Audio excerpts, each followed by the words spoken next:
Bonjour et bienvenue sur le canal. Visite de Florence, capitale de la Toscane. Considérée comme le berceau de la Renaissance, et qui a été le foyer de familles puissantes, des génies créatifs et scientifiques, qui ont laissé leur héritage dans de nombreux musées et galeries d'art dans la ville.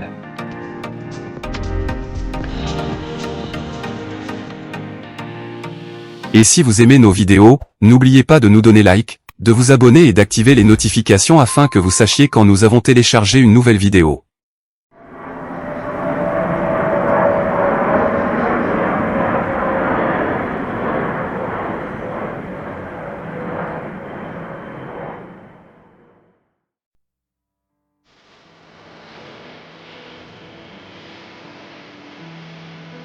Florence compte environ 400 000 habitants, et est située sur une plaine entourée de collines, par lequel coule le fleuve Arno, qui traverse à la fois la plaine elle-même et la ville de Florence.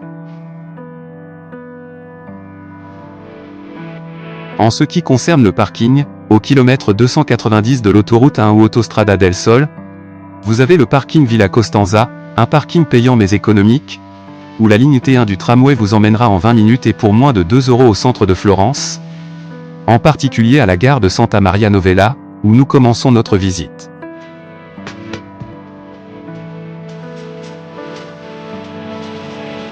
Très proche se trouve la Piazza de Santa Maria Novella, une grande place, sur laquelle se distingue surtout la basilique du même nom. Considérée patrimoine de l'humanité, elle est le siège des Dominicains de Florence, qui l'ont fondée au cours de la première moitié du XIIIe siècle, avec dans son intérieur des œuvres d'art des artistes Giotto, Brunelleschi, Miguel Angel ou Botticelli.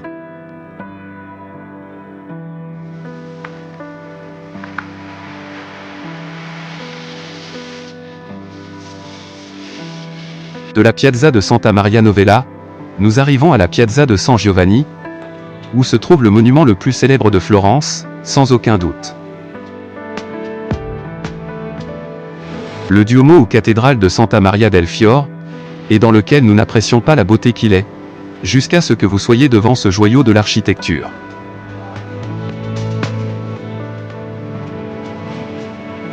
Bien que nous soyons à la fin d'octobre, comme vous pouvez le voir, l'endroit est rempli de touristes, pour visiter en plus de la cathédrale et de sa célèbre coupole, le baptistère de San Giovanni, qui était fermé pour des réformes, le Campanile di Giotto et le musée dell'Opera du Duomo, véritables joyaux d'art de l'architecture, réunis tous au même endroit.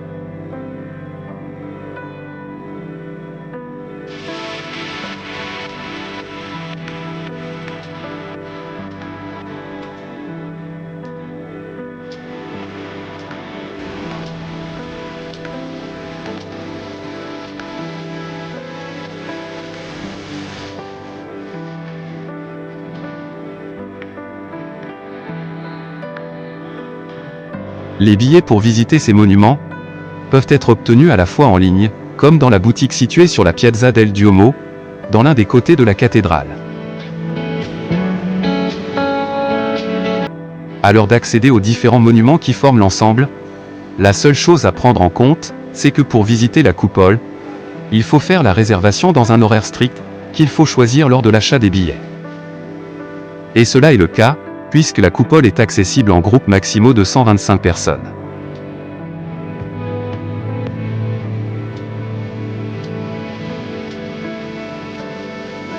L'accès à la coupole se fait depuis l'un des côtés de la cathédrale, en particulier par la Porta della Mandorla ou la porte de l'Amande, située sur le côté nord de la cathédrale.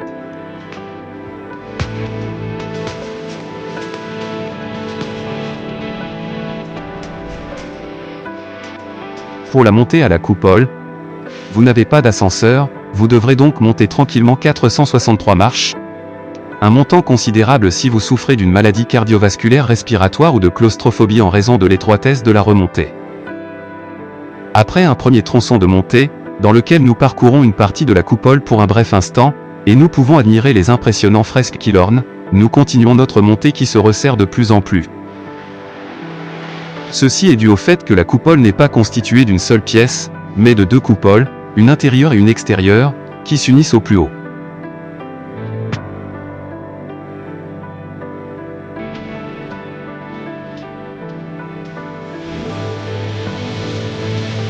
Une dernière montée pointue, dans laquelle il faut faire attention pour éviter les chutes, nous amène enfin au plus haut de la coupole.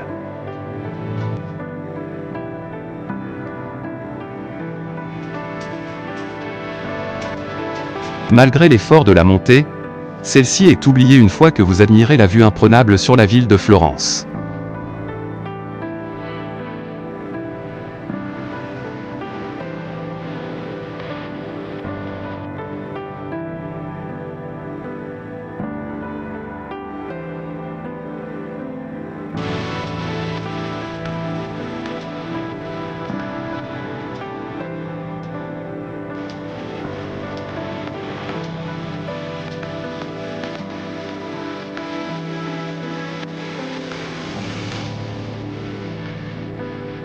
Une descente plus confortable et rapide nous amène au musée dell'Opera du Duomo, dont l'entrée se trouve en face du côté de la cathédrale. Le musée d'environ 6000 m² de surface est divisé en 28 salles réparties sur 3 étages. Pour commencer la visite, nous montons au premier étage, et nous accédons à une longue galerie, appelée Galleria del Campanile, où vous pouvez profiter de 16 statues monumentales.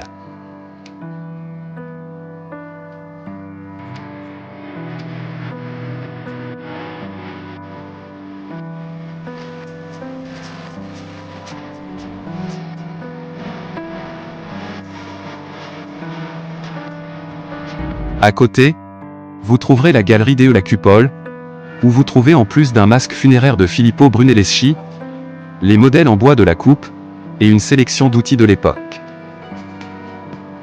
En outre, il abrite également de grandes maquettes modernes, et une zone audiovisuelle, où un court film explicatif est projeté.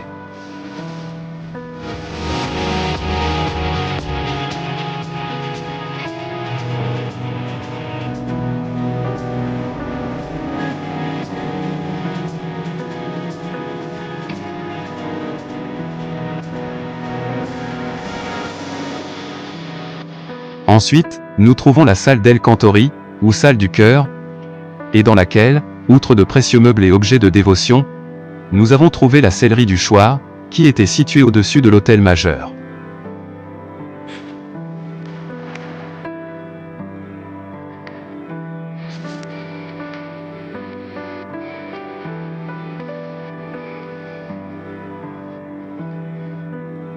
Après la Sala del Navate, qui contient certaines reliques de la dévotion mariale, nous arrivons à une autre petite salle, la Cappella Musicale, où est exposée une partie de l'importante archive musicale du Duomo, et dans lequel se distinguent surtout 3 chorales en pergamin.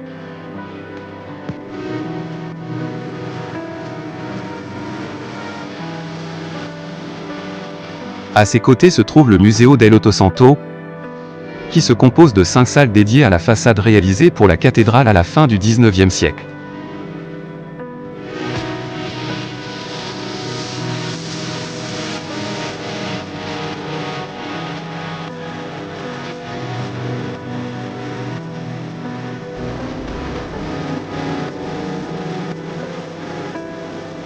Avant de monter au deuxième étage, nous promenons le Belvedere del Paradiso, où nous avons une vue magnifique sur la Sala del Paradiso, située au rez-de-chaussée, que nous visiterons à la fin. Entre le premier et le deuxième étage, nous avons le Belvedere della Cupola, où un clairvoyant nous offre une autre vue magnifique de la même. Une fois au deuxième étage, nous attirons l'attention, les statues colossales de la Galleria dei Modeli, et dans lequel, en dehors de ces statues impressionnantes de taille considérable, nous pouvons voir cette grande maquette en bois, illustrant d'autres nombreuses propositions de façades de la Renaissance, en remplacement de la médiévale, démantelée en 1587.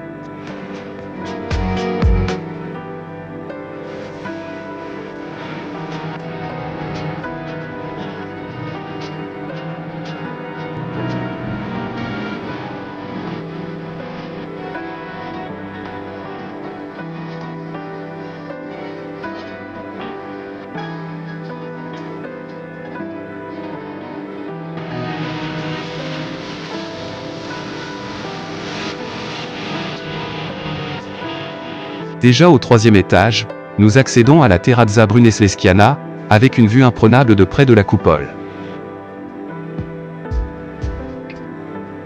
nous descendons au rez-de-chaussée et visitons la Sala del Paradiso, et dans laquelle nous voyons une impressionnante recréation de la façade originale de la cathédrale, qui a été abattue en 1587.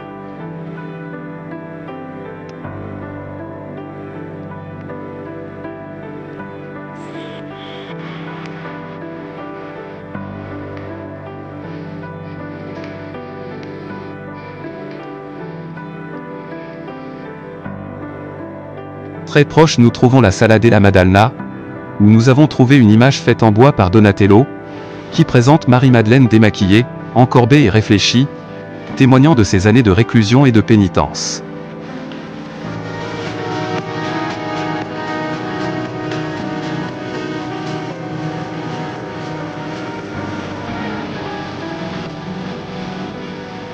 Très proche se trouve la Cappella delle Reliquie ou chapelle des reliques, où se présentent certains des reliquaires qui étaient gardés dans la cathédrale et le baptistère.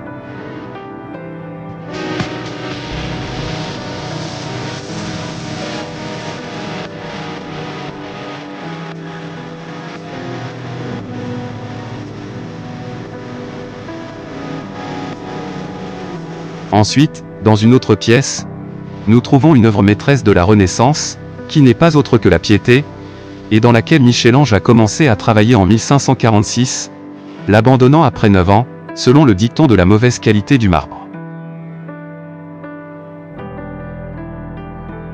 Après la visite du musée, nous commençons notre visite de l'un des chefs-d'œuvre du gothique italien, le Campanile di Giotto, et nous avons commencé à monter les 414 marches qui nous mènent au plus haut de ce monument, qui a une hauteur de près de 85 mètres, et qui, comme le Duomo, nous offre une vue imprenable sur Florence.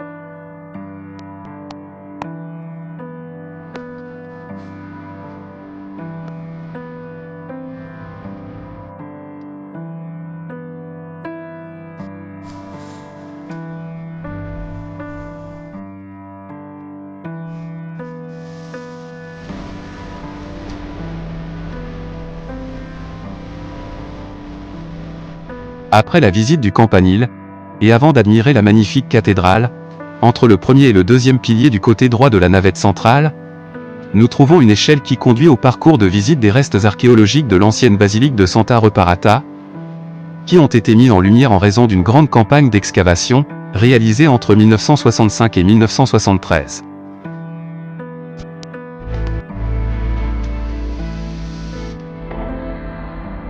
Dans cet endroit, comme dans un voyage dans le temps, vous pouvez voir les différentes étapes de la construction d'un des premiers temples chrétiens de l'histoire de Florence.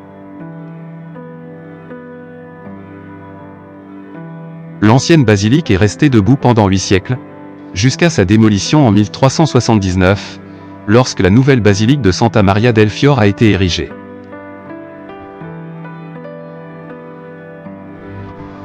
L'ancien bâtiment chrétien paléo était une grande église de 50 mètres de long par 25 mètres de large, et était orné d'un extraordinaire plancher de mosaïques décoré de motifs géométriques. Ici se trouve également une série de tombes de diverses époques, y compris de nombreuses pierres funéraires du XIVe siècle, provenant de la basilique et de l'ancienne zone du cimetière. Au centre se trouve la tombe du XIVe siècle de Giovanni de Médicis et son aiguillon funéraire, tombe qui ne passe pas inaperçue autant qu'une autre, qui peut être admirée à travers une grêle et qui n'est autre que la tombale de Filippo Brunelleschi, indiquée par une simple lame de pierre avec un épitaphe.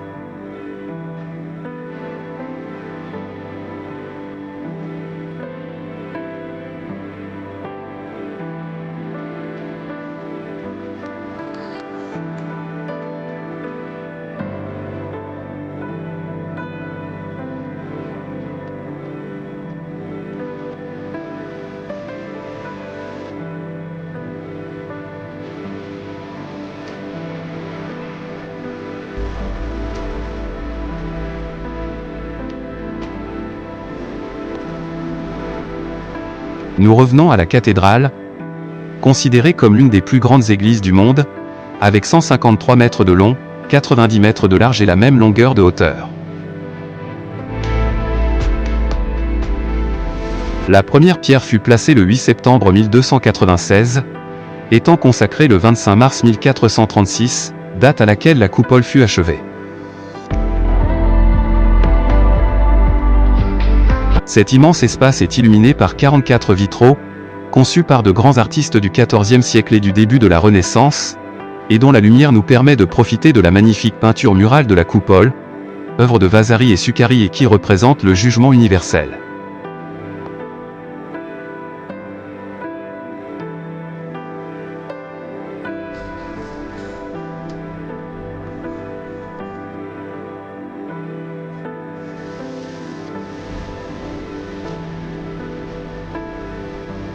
Finalisé notre visite de cet impressionnant ensemble monumental, nous nous promenons sur la Via dei Calzaioli, entourée de grands magasins et pleine de touristes, et où nous pourrons aussi profiter de beaux bâtiments.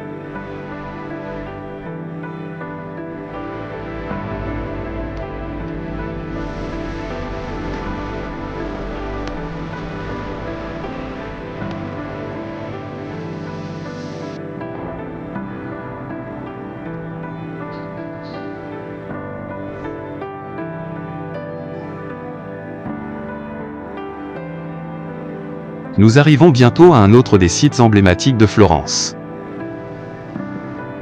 Nous nous trouvons sur la place de la Signorie, une place située au cœur de la ville, et dans laquelle se distingue surtout le Palazzo Vecchio et sa tour d'aiguille du XIVe siècle.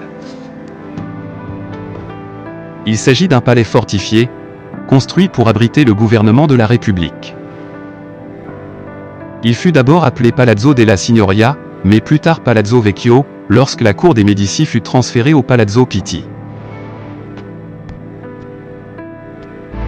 À ses côtés, on trouve la Loggia dei Lanzi, ou Loggia della Signoria, construite autour de 1380, pour accueillir les cérémonies et les réunions publiques de la République, se trouvant à l'intérieur plusieurs statues romaines et quelques chefs-d'œuvre du XVIe siècle.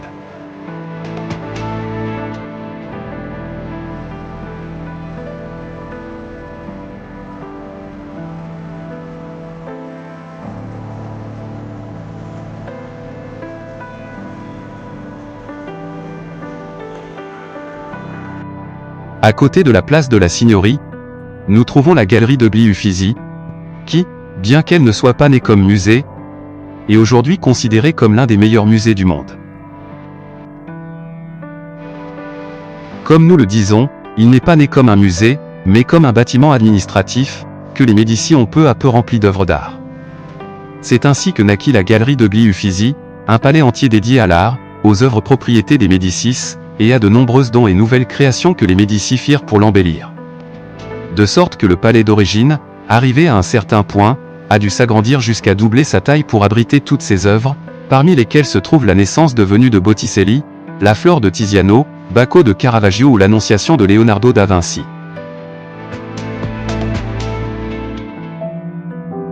À un bout de la galerie, nous rencontrons le fleuve Arno, sur lequel se trouve le célèbre Ponte Vecchio, un autre des monuments célèbres de Florence, un pont d'origine romaine rempli de bijoux et de magasins de souvenirs, et où nous terminons notre visite de cette belle ville.